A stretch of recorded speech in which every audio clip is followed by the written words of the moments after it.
नमस्कार प्रिय दर्शकों, आज पुनः आप सभी के सामने एक ज्ञानवर्धक, एक प्रेरणादायक कहानी लेकर हाजिर हुआ हूं। मेरे प्यारे दर्शकों, गाय माता ने बताया है कि आखिर मनुष्य गरीब क्यों रहता है।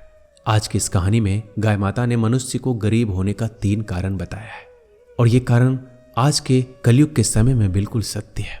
मेरे प्यारे दर्शकों, आज की ये कहानी बड़ी ही ज्ञानवर्धक है, बड़ी प्रेरणादायक है। इसलिए आप सभी दर्शकों से गुजारिश है कि इस कहानी को पूरा जरूर सुनिएगा।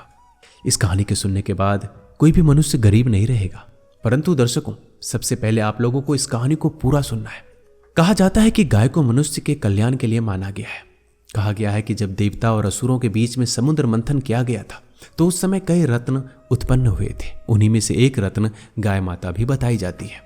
कहा जाता है कि गाय माता को 33 कोटि देवी देवताओं का आशीर्वाद प्राप्त है और यह माना गया है कि गाय समुद्र मंथन से उत्पन्न है। गाय माता को मनुष्य के कल्याण के लिए कलयुग में भेजा गया था। मेरे प्यारे दर्शकों, इसी प्रकार आज की इस कहानी में गाय माता ने 3 बातें बताई है और ये मनुष्य के कल्याण के हेतु बताई गई है। मेरे प्यारे दर्शकों, इस कहानी को आप पूरा सुनिएगा, परंतु उससे पहले अगर आप इस चैनल पर नए हैं तो चैनल को जल्दी से सब्सक्राइब कर लीजिए और बेल आइकन को दबा दीजिएगा, ताकि जब भी हम अगली ज्ञानवर्धक वीडियो डालें तो सीधे आपको मिले और आप उसका फायदा उठा सकें। और मेरे प्यारे दर्शकों, अगर हो सके तो इस ज्ञानवर्धक और प्रेरणादायक कहानी को अपने मित्र बंधु तक जरूर शेयर कीजिएगा, ताकि उन्हें भी इस ज्ञानवर्धक और प्रेरणादायक कहानी का लाभ मिल सके।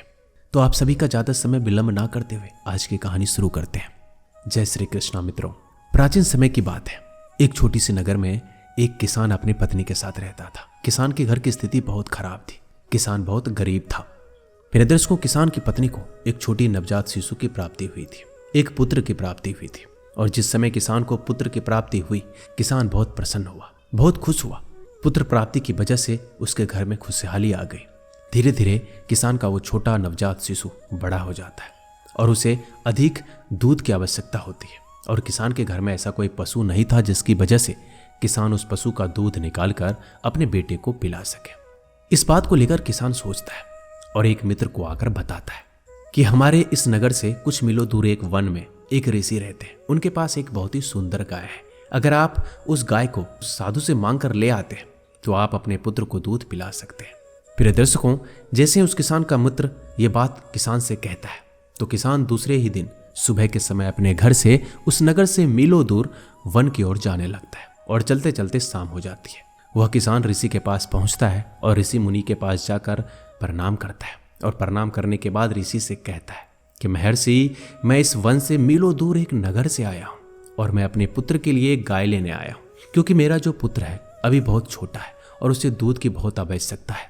इसलिए मैं आपके पास इस गाय को लेने आया हूं। मैं आपसे निवेदन करता हूं कि मुझे ये गाय दे दे, जिससे मैं अपने घर ले जाकर अपने पुत्र की दूध की भूख को शांत कर सकूं। उसके बाद वो किसान ऋषि से कहता है कि हे ऋषि महाराज, आप जो भी चाहेंगे, जितना चाहेंगे उतना मुद्रा मैं आपको दे दूंगा, परंतु इस गाय को मुझे दे दीजिए। प्रिय दर्शकों, उसके बाद में वो ऋषि उस किसान की बात को सुनकर हंसने लगता है और कहता है, प्रिय बालक, अगर तुम्हारे पुत्र के दूध की भूख है तो तुम अपने पुत्र के लिए इस गाय को निःशुल्क ले जा सकते हो, परंतु मैं इस गाय को तुम्हें देने के लिए एक पैसा भी नहीं लूंगा, क्योंकि मैं एक ऋषि हूं।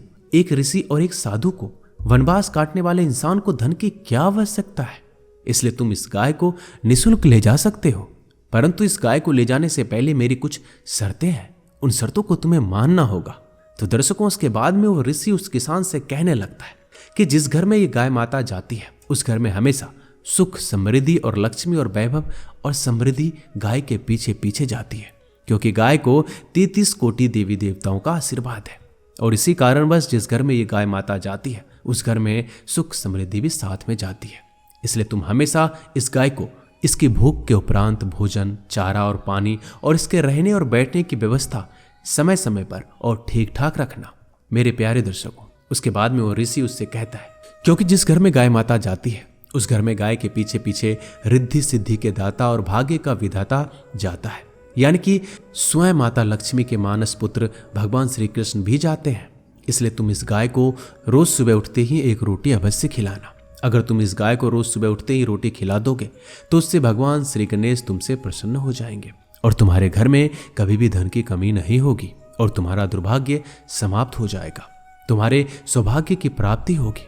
मेरे प्यारे दर्शकों, उसके बाद वो ऋषि उस किसान से कहता है कि किसान, अगर तुम इस गाय को अपने घर ले जा रहे हो तो कभी भी इस गाय को तुम शोषण करने के बाद इसे छोड़ मत देना। कहीं तुम इस गाय को अपने घर ले जाने के बाद में, इसका फायदा उठाने के बाद में, यानी कि जब तक ये दूध देती है और जिस दिन दूध देना बंद कर दे और तुमने इसे छोड़ दिया, अगर तुम ऐसा करते हो तो उस दिन से ही तुम्हारे बुरे समय की ताली बज जाएगी। यह बात कहकर वो ऋषि उस किसान को गाय ले जाने के लिए कहता है। फिर वह किसान अपने पुत्र के लिए उस गाय को अपने नगर की ओर ले जाने लगता है और वो किसान अपने घर पहुंचता है। वो किसान उस गाय माता को हरा चारा खिलाने लगता है और एक अच्छी और स्वस्थ जगह पर पानी के स्थान पर बांध देता है। प्रिय दर्शकों, उसके बाद में वह किसान उस गाय की खूब देखभाल करता है और वो गाय उस किसान को दूध देने लगती है और वह किसान उस गाय के द्वारा दिए गए दूध को अपने बेटे को पिलाकर अपने बेटे की भूख शांत करता है। प्रिय दर्शकों, जिस दिन से वह किसान उस गाय को अपने घर में रखने लगता है, उसकी देखभाल करने लगता है, उस दिन के बाद से उस किसान के अच्छे दिन आने लगते हैं। वह किसान देखते देखते पूरे गांव में धनवान होने लगता है, पूरे नगर में बहुत अच्छा एक घर बना लेता है। जिस दिन वह किसान अपने किसी कार्य को लेकर अपने घर से बाहर जाता तो अपनी पत्नी से इस बात को जरूर बोलता कि गाय माता को किसी चीज की कमी नहीं करने देना। दर्शकों, इसी तरह से वह किसान गाय माता की खूब देखभाल करता और गाय माता उस किसान को जागृत रूप से परिचय देती रही। परंतु एक दिन की बात है, वह गाय दूध नहीं देती है। जिस दिन वह गाय दूध नहीं देती है तो वह किसान कुछ नहीं सोचता है और सोचने लगता है कि हो सकता है कोई भी कारणवश गाय ने आज दूध नहीं दिया हो। परंतु जैसे ही दूसरा दिन आता है, उस दिन भी गाय दूध नहीं देती और देखते देखते गाय बिल्कुल दूध देना बंद कर देती है। फिर जैसे ही गाय दूध देना बंद करती है, उस किसान का उस गाय से धीरे धीरे लगाव कम हो जाता है। गाय के पास जाना तक छोड़ देता है और ना ही गाय को सुबह सुबह रोटी खिलाता है, बल्कि स्वयं खाना खा लेता है। यहाँ तक कि गाय को चारा तक नहीं खिलाता। उसके बाद में गाय माता को समय समय पर भोजन नहीं मिलता तो गाय माता बहुत कमजोर हो जाती है। फिर एक दिन वो किसान गाय माता के पास आता है और गाय माता को देखकर बहुत क्रोधित होता है और अपने स्थान से खोलकर जंगल की ओर जाने लगता है और जंगल में जाकर उस गाय को छोड़ देता है। और फिर जैसे ही वह घर आता है, किसान का जो पुत्र था वो आकर देखता है कि वो बीमार है। उस समय किसान के पास बहुत धन था।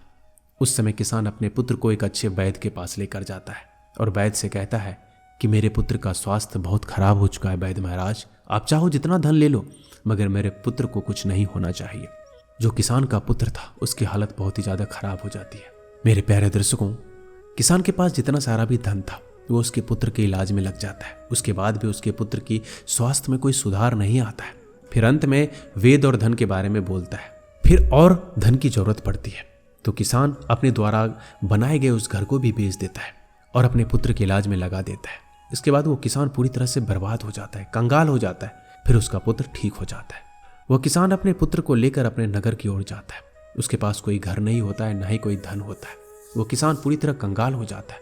अपने पुत्र को अपने पुराने घर में, अपनी पुरानी झोपड़ी में लेकर जाता है। वहां जाकर रोने लगता है, उदास होता है। उसके बाद वो किसान समझ जाता है कि सब ये मेरे कर्मों की वजह से हो रहा है। वह गाय माता को ढूंढने के लिए जंगल की ओर जाता है और जंगल की ओर जाकर देखता है तो गाय माता उसे दिख जाती है। फिर वो गाय माता से जाकर किसान क्षमा मांगने लगता है और गाय माता के पैरों में गिर जाता है। उसके बाद गाय माता उस किसान से कहती है कि हे बालक, जैसा करोगे ठीक वैसा ही पाओगे। फिर दर्शकों, उसके बाद वो किसान गाय माता से काफी माफी मांगता है और फिर गाय माता किसान से कहती है कि किसान, अगर ऐसी ही बात है तो मैं तुम्हें आज 3 बातें बता रही हूँ और इन 3 बातों पर तुम्हें आज के बाद हमेशा अमल करना है। उसके बाद गाय माता किसान को 3 बातें बताती है। पहली बात, कभी भी किसी मनुष्य को अपने मित्र के साथ छल नहीं करना चाहिए, क्योंकि जो मनुष्य अपने मित्र के साथ छल करता है या फिर अन्य किसी व्यक्ति के साथ छल करता है या फिर उसका शोषण करता है, उसका फायदा उठाता है, वह इंसान अपने जीवन में कभी सुखी नहीं रहता। क्योंकि जो मनुष्य दूसरी मनुष्य के भाग्य का छीन कर खाता है, वो भोजन उसके पेट में कभी नहीं पचता। इसलिए कभी भी किसी भी मनुष्य को किसी के साथ छल और उसका फायदा नहीं उठाना चाहिए। उसके बाद में गाय माता दूसरी बात बताती है, कभी भी हमें अपने समय पर, अपने धन पर, अपने मन पर, अपनी इच्छाओं को हावी नहीं होने देना चाहिए।